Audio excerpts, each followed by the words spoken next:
Hey, what's going on? Just driving in the rain, just driving in the rain. Well, I'm here in Central Texas, USA. It is 8:50 a.m. Central Standard Time.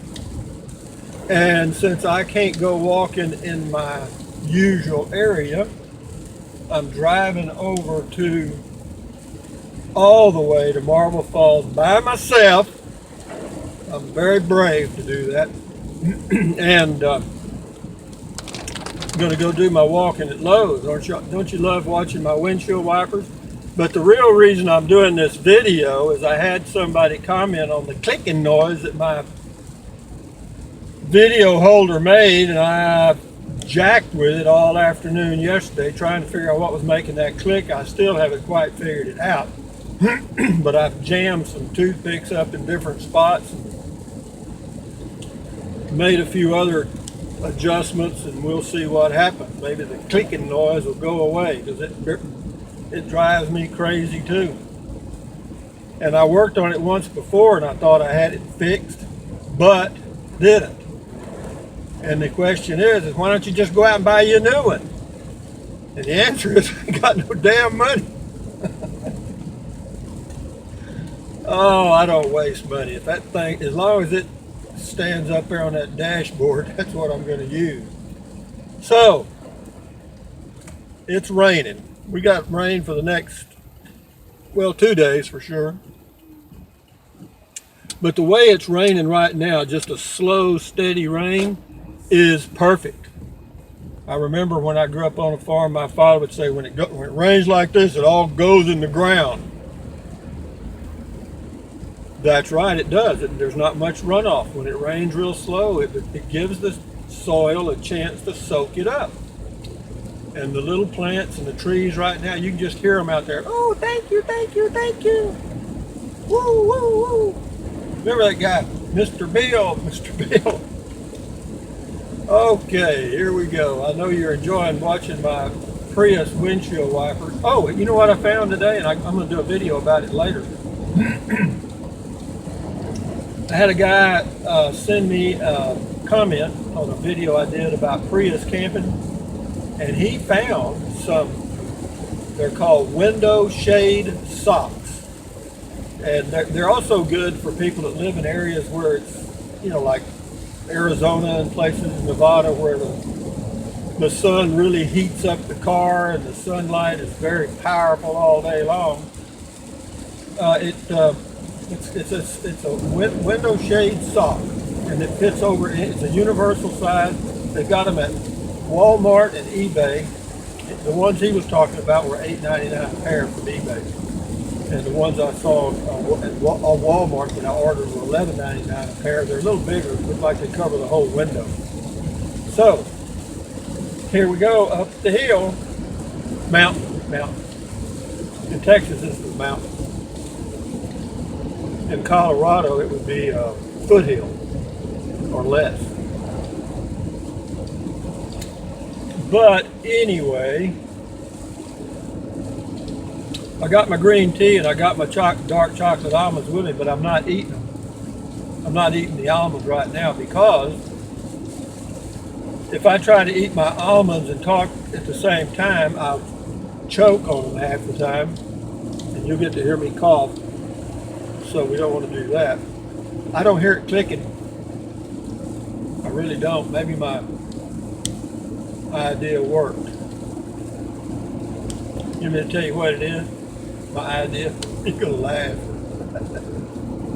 I did stick some stuff in the holder, but what I've really done is I've rolled up a little towel and jammed it up under it so it can't move hardly. It doesn't look very good, but who cares? If it works, work.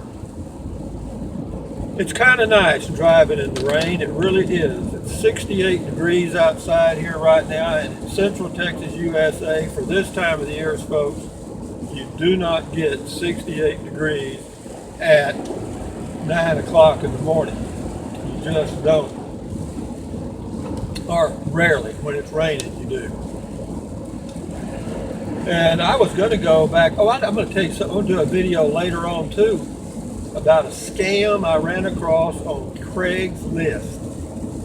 I stumbled into a blatant scam, and I'll tell you about it later. And but it's fascinating. So, having got everybody's interest all up about that, and I also did a video about politics, Trump and Clinton, which is about 6 minutes long, and it'll be popping up in a little bit. It's loading as we speak. It'll be on before this one. But this is on the way to Longhorn Caverns. I used to work there. I was a tour guide. I enjoyed it. Okay. I thought I was going to get claustrophobia. It does bother you. I mean, you are aware when you're down there that if there's any kind of a cave-in, you're stuck probably forever. And I really didn't want to die in Longhorn Caverns. Have I ever been fired from a job? Yep, I have. How many times have I been fired from a job? Let me think. One there. One there. I can only remember two. Yeah, that's it, I think. Two. That I've actually just been fired, you know, where they said, you're fired. I'll tell you about one of them. It's an interesting story. I had just given up my professional life as a certified public accountant in 1989 or 90. Well, let's see, actually, it was after the Peace Corps is when I gave up my license. I mean, I had my license, but I had pretty much given up the profession. And I had moved to Round Rock, Texas. This was before I went into Peace Corps. And I was just looking at different things to do. I had some money. Not a lot, but I had enough to last a while. So I was just taking my time and checking things out. Anyway, I applied for some jobs at the state of Texas, but if you weren't a minority at that time, you weren't going to get hired. And I didn't. And so I applied, and I saw an ad for selling cars. And since I knew a lot about car dealerships and stuff, I thought, well, hell, I'll go over there and sell cars. Maybe they'll let me work part-time. Well, they won't let you work part-time. They want you there 6 days a week, 10 hours a day. And back then they paid a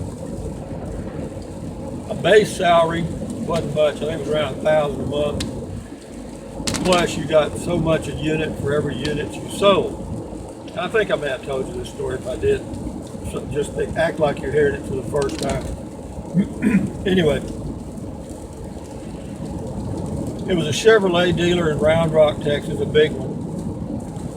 And I didn't know much about the cars. I really didn't. I knew about car dealerships because I'd been part owner of one and understood the top management part of it, but as far as selling cars, I didn't know crap.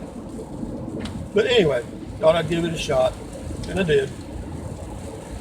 Went to a training school. You know, they tell you how to sell and what to do and what to say and how the game's played, so to speak.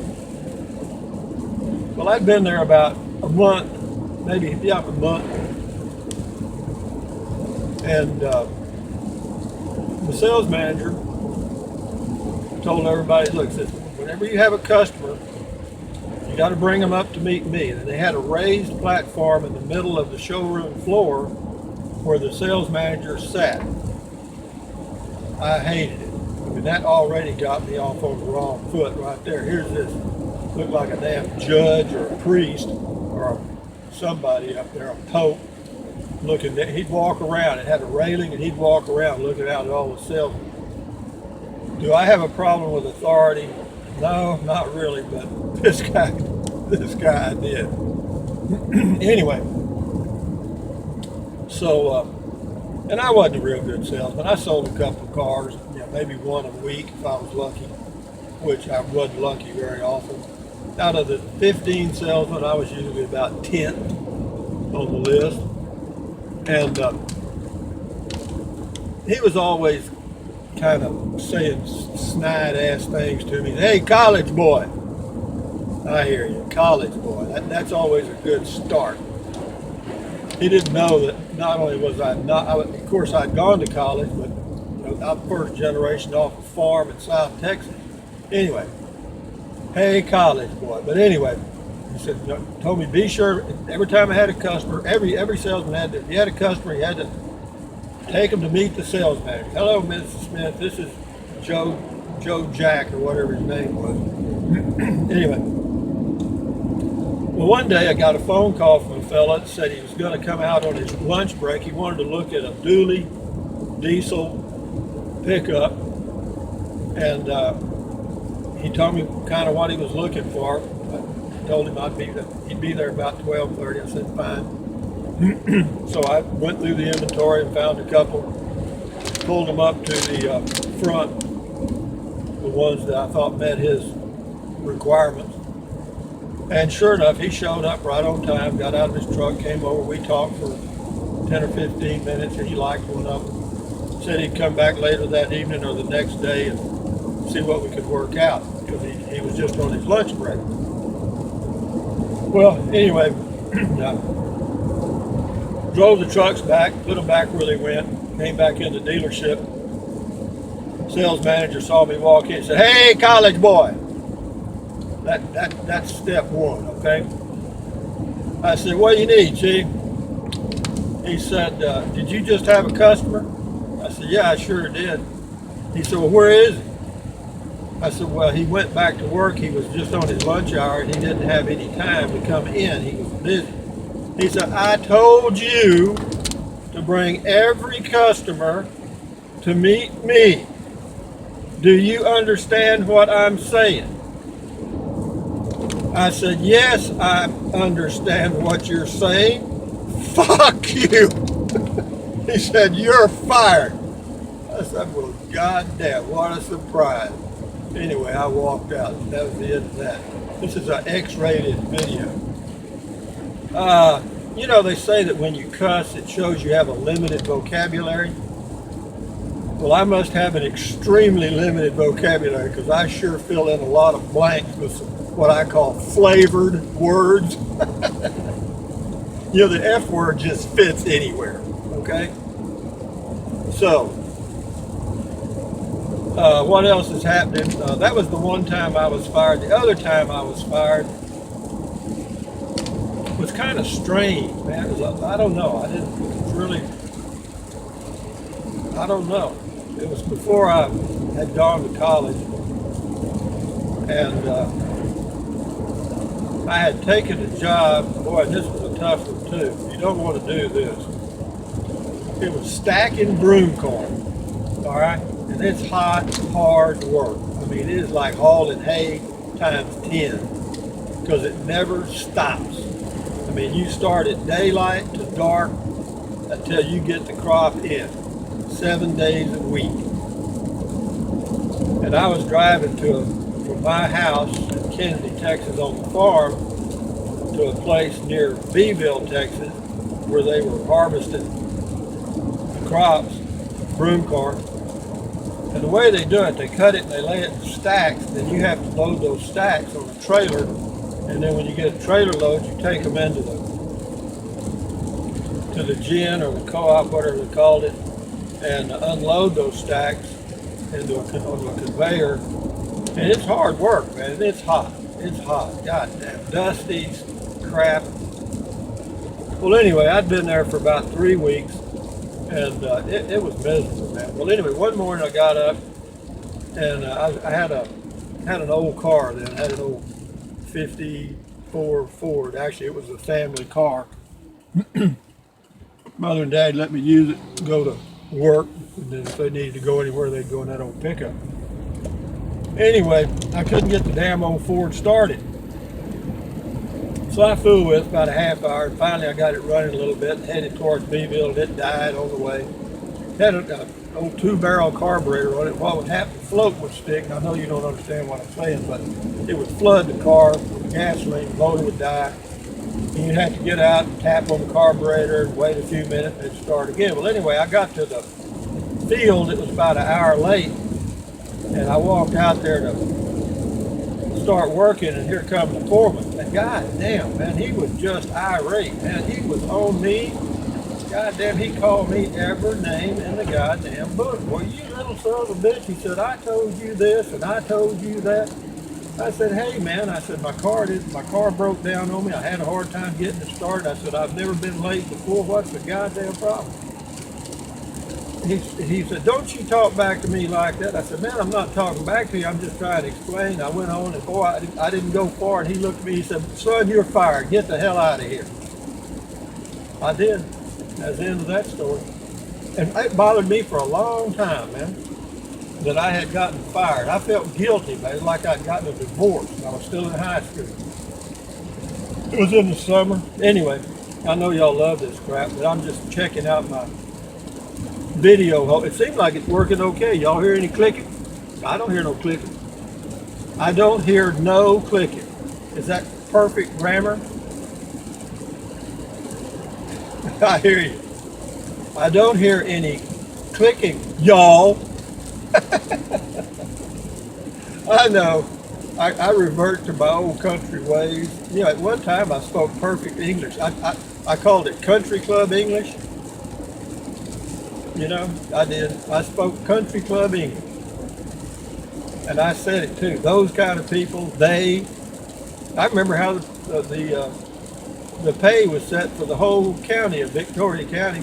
Right there at the table at the country club in Victoria, the lead businessmen would sit down and have a few drinks, and you'd have a conversation. Somebody would say, how much you pay your president at the Advocate? And I'd say, well, right now we're paying them $5 an hour. He said, that's all right. He said, we pay our guys about the same. He said, let's hold it there. What do you think? I said, well, that's fine with me. And then, of course, the local furniture dealer, where they had a chain of stores, yeah, we'll do that. Well, we can hold it in there. So what it basically meant was, if you were working in Victoria County, unless you worked at one of the plants like DuPont, Carbide, or Alcoa, you weren't going to make any more money than that. That's it, because that wage was set right there. And it's still that way today, only it's done in the big buildings in New York and Chicago and maybe Los Angeles and San Francisco and Hong Kong. And that's the way it is. And it's been that way for thousands of years. Minimum wage will be what the boys determine, and now the girls too. So having said all that, I'm coming into Marble Falls. I'm getting close to Lowe's. I know y'all have enjoyed watching my windshield wipers. And y'all have a good day. Thumbs up. Carpe diem. Adios. And bye-bye.